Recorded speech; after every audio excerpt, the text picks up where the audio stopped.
I, 29F, had been with my boyfriend Jack, 30M, for 2 years now, and 2 months ago, we took the big step of moving in together.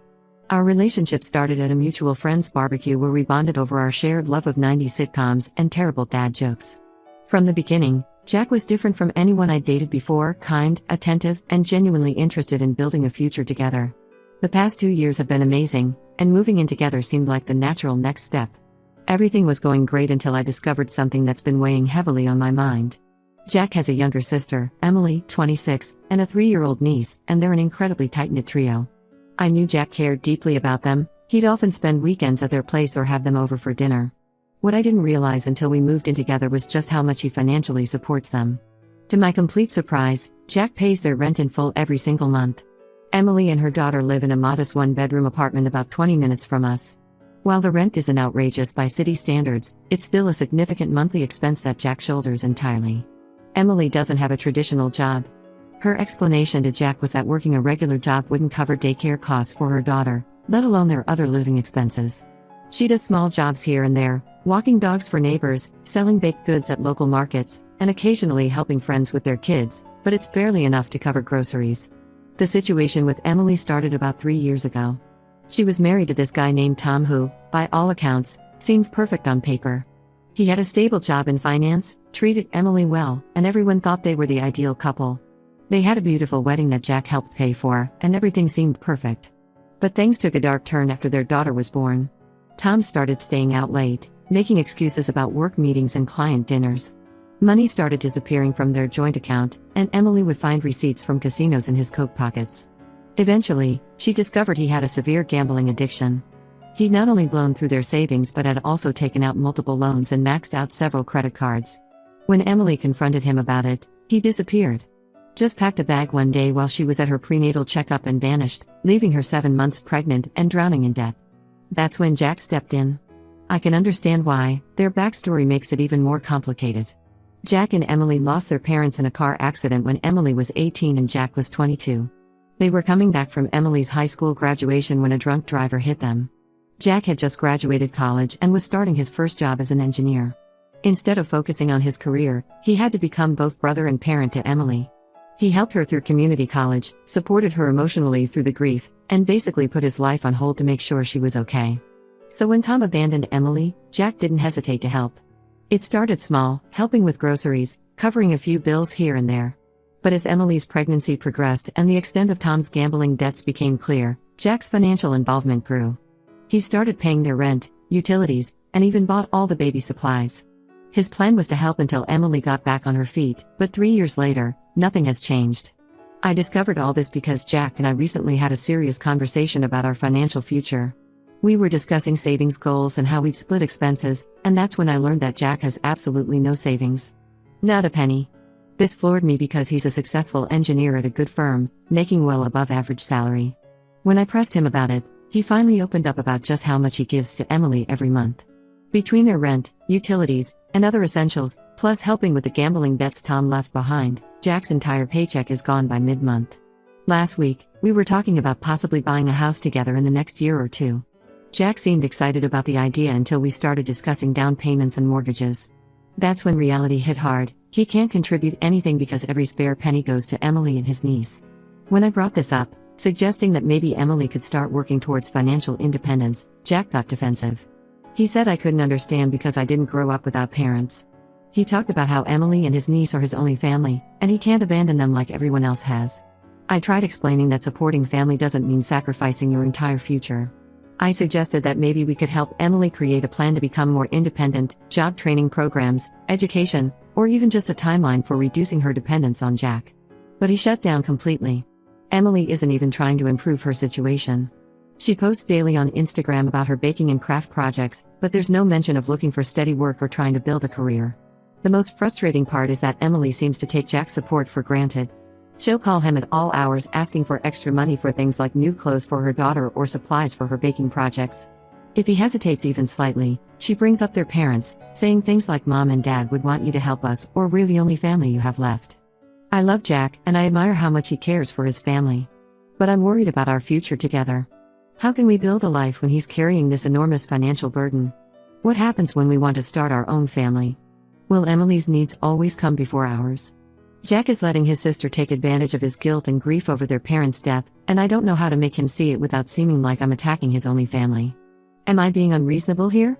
Should I just accept that this is how things will always be? I want to be understanding, but I also don't want to sign up for a lifetime of being second place to Emily's financial needs. Update 1: Things have gotten significantly more complicated since my last post. After our initial conversation about finances, Jack and I had several more discussions about the situation. I tried approaching the topic differently each time, being as understanding as possible while still expressing my concerns about our future. These conversations usually ended with Jack getting defensive about Emily and me feeling frustrated and unheard. The real problems started last weekend. I was doing some deep cleaning of our apartment while Jack was at Emily's, helping her fix something in her kitchen. While organizing his desk drawers, something he asked me to do weeks ago, I found a stack of papers stuffed in the back. At first, I thought they were just old work documents, but as I started sorting them, my heart sank. They weren't just rent receipts for Emily's apartment, there were credit card statements showing massive debt. Jack hasn't just been supporting Emily with his income, he's been putting thousands of dollars of expenses on credit cards. The statements showed balances on 3 different cards totaling over $25,000. The expenses were a mix of Emily's rent, utility bills, grocery store charges, and various online shopping purchases. Some of the charges were for things like designer children's clothes, toys, and even spa appointments. I felt sick to my stomach. All those times Jack said he couldn't afford to go out to dinner or take a weekend trip with me, he was maxing out credit cards for Emily's lifestyle. When Jack got home that evening, I confronted him about the statements. At first, he was angry that I had found them, accusing me of snooping through his things. But after I reminded him that he had asked me to organize his desk, he broke down completely. Through tears, he finally told me the full story. Emily's ex-husband Tom hadn't just left them with normal debt, he had taken out multiple personal loans in Emily's name before disappearing. The loans totaled almost $40,000, and with high interest rates, Emily had no way to pay them off. Jack has been helping Emily pay these loans off secretly, putting minimum payments on his credit cards to keep up with everything. He didn't tell me because he was embarrassed and afraid I'd think less of him. But what really got me was learning that Emily knew about these hidden credit card debts all along. She's been actively using this situation to manipulate Jack whenever he tries to talk about reducing his financial support. I started paying more attention to Emily's behavior after this revelation. She has a pattern of guilting Jack that I hadn't fully noticed before. When he mentions being tight on money, she brings up their parents, saying things like Mom and Dad would be so disappointed if you let your niece go hungry, or you're all we have left of our family, who else can we turn to? She knows exactly which emotional buttons to push to keep Jack's support flowing. My curiosity got the better of me, and I started looking more closely at Emily's social media accounts. What I found made my blood boil. While claiming she couldn't afford basic necessities without Jack's help, she's been living quite a comfortable life. In the past 3 months alone, she's taken 2 weekend trips to nearby tourist spots, bought several new outfits, which she proudly displays on Instagram, and even got a new iPhone. Her posts are full of brunches at trendy cafes and shopping halls, all while Jack is drowning in debt to support her basic needs. When I showed Jack the evidence of Emily's spending habits, he was visibly shocked but still made excuses for her. He said the trips were probably gifts from friends, that she deserves to have some nice things in life after everything she's been through. I couldn't believe he was still defending her after seeing the proof of her deception. The breaking point came yesterday. I was in our home office working, I work remotely, and Jack was in the kitchen doing dishes while talking to Emily on speakerphone. He probably thought I couldn't hear their conversation over my work calls, but I heard everything. Emily was complaining about me, saying I was trying to come between them and their family bond. She told Jack he needed to handle me before I ruined their family dynamic, suggesting that my presence in his life was threatening their relationship. The most disturbing part was when she started talking about my family background. She said things like she comes from a perfect little family with both parents, she can't possibly understand what we've been through, and maybe you should reconsider living with someone who's clearly not family material. She even had the audacity to suggest that Jack should start looking for someone more understanding of family obligations. Jack didn't defend me. He just listened and made noncommittal noises while she tore me apart. I waited until he finished his call and tried to talk to him about what I'd heard, but he brushed it off, saying Emily was just stressed and didn't mean anything by it. When I pressed him about the financial deception and Emily's manipulation, he shut down completely and left to get some air. He didn't come back for hours. I'm at my wit's end. Jack is a wonderful person who's being taken advantage of by his sister, but he either can't or won't see it. The debt is bad enough, but the emotional manipulation and the way Emily is trying to drive a wedge between us is worse. I love Jack, but I'm starting to wonder if this situation will ever change. How can we build a future together when he's being emotionally blackmailed by his sister and drowning in debt to support her lifestyle? I'm considering taking a step back from this relationship, but the thought of leaving Jack when he's being so clearly taken advantage of breaks my heart. Update 2. I didn't expect to be writing this update so soon, but things have taken a dramatic and shocking turn. Remember how I mentioned Emily's ex-husband Tom and his gambling addiction? Well, he's back in the picture, and the story we all believed was a carefully crafted lie. Last week, I received an anonymous email. At first, I almost deleted it thinking it was spam, but the subject line caught my attention: the truth about Emily and Tom. The email contained dozens of documents, photos, and screenshots that turned everything we knew upside down. Emily and Tom had never really separated. The gambling addiction was partially true, but they had used it as a cover to scam Jack out of thousands of dollars. The evidence was overwhelming. Bank statements showed regular transfers from Emily's account to Tom's over the past 3 years. There were recent photos of them together at various locations, including a beach resort just last month. Text messages between them discussed their long-term plan. They were using Jack's money to save for a house in another state while pretending to be separated. The most damning evidence was a series of email exchanges between Emily and Tom where they openly discussed their scheme. They had planned everything meticulously. Tom would pretend to abandon Emily while she was pregnant, playing on Jack's protective instincts. Emily would act devastated and helpless, knowing Jack would step in to help. They even discussed how to maintain the lie long-term, with Emily coaching Tom on what to say if he ever ran into any of their old friends. I sat on this information for several days, struggling with how to handle it. I knew Jack would be devastated, but he deserved to know the truth. I spent hours organizing the evidence, trying to present it in a way that would be undeniable. Finally, I showed everything to Jack one evening after dinner. His initial reaction was exactly what I expected. He accused me of fabricating everything out of jealousy or spite. He called me manipulative and said I was trying to destroy his relationship with his sister. But as he went through the documents, his anger turned to disbelief, and then to a kind of quiet devastation that was heartbreaking to watch. The photos hit him particularly hard. There were pictures of Emily, Tom, and their daughter at various locations over the past 3 years, places Emily had told Jack she was visiting with friends.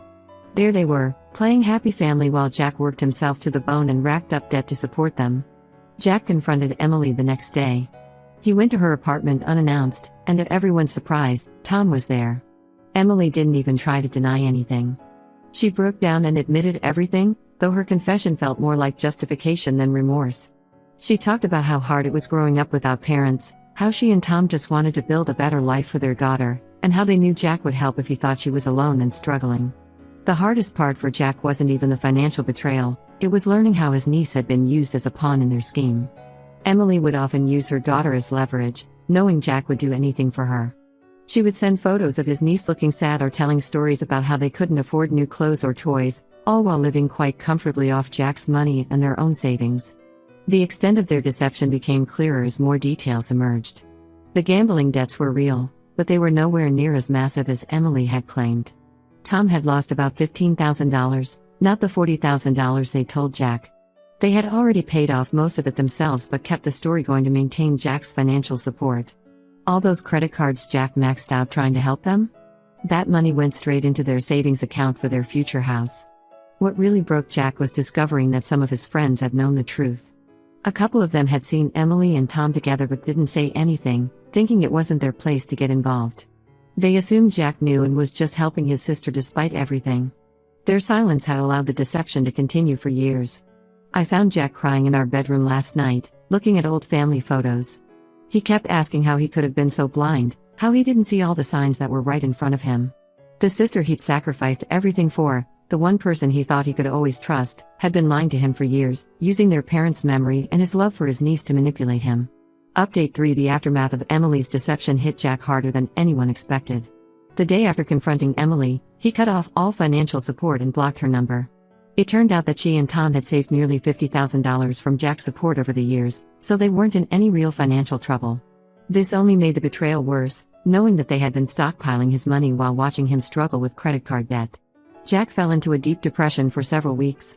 He would spend hours just sitting and staring at nothing, or going through old family photos from before their parents died. The weight of the betrayal crushed him. Emily wasn't just his sister, she was his last connection to their parents, the person he'd restructured his entire life around after their death. Finding out that she had exploited that bond for years broke something in him. The financial cleanup has been messy. Jack is working with a debt consolidation company to handle the credit card bills. He had to sell his car and pick up extra engineering projects on weekends to start making a dent in the debt. It's going to take years to recover financially, and that's assuming everything goes according to plan. Emily and Tom moved away last month. They bought the house they were saving for in Colorado, using the money they'd accumulated from Jack's support. The real kicker came when Emily posted photos of their new home on social media, calling it their fresh start and talking about how sometimes you have to leave the past behind to move forward. She even had the nerve to post a long message about how family sometimes drifts apart and how people change, painting herself as the victim in the situation. She tried reaching out to Jack several times before they moved. First with text messages full of excuses and half-hearted apologies, then with emotional voicemails about their parents and family bonds. When those didn't work, she sent a letter through one of our mutual friends, trying to explain her side of things. She wrote about feeling lost after their parents' death, about how the plan with Tom started small and spiraled out of control. Jack burned a letter without reading past the first paragraph. Our relationship has changed too. While Jack finally acknowledges that I was right about Emily all along, there's an undercurrent of tension between us now. He's become incredibly wary of trusting anyone, even me sometimes. He questions every financial decision obsessively, afraid of being taken advantage of again. The other day, he got suspicious because I offered to pay for dinner, wondering if I was pitying him or had some hidden agenda. The hardest part is watching him struggle with his relationship with his niece. Emily sends him videos of her occasionally from their new home, and you can see how much it tears him apart. He loves that little girl, but seeing her now only reminds him of how she was used as a tool in their manipulation. Jack and I are still together, but things are different. Our plans for buying a house are on indefinite hold while he works on his debt. He's more cautious now, especially with money, and sometimes I catch him looking at me with this worried expression, like he's waiting for the other shoe to drop. Sometimes I wonder if our relationship can survive the aftermath of all this betrayal and deception. The Jack I fell in love with, the optimistic, trusting, generous man who would do anything for family, is still in there somewhere. But he's buried under layers of hurt and betrayal, and I don't know if he'll ever fully resurface.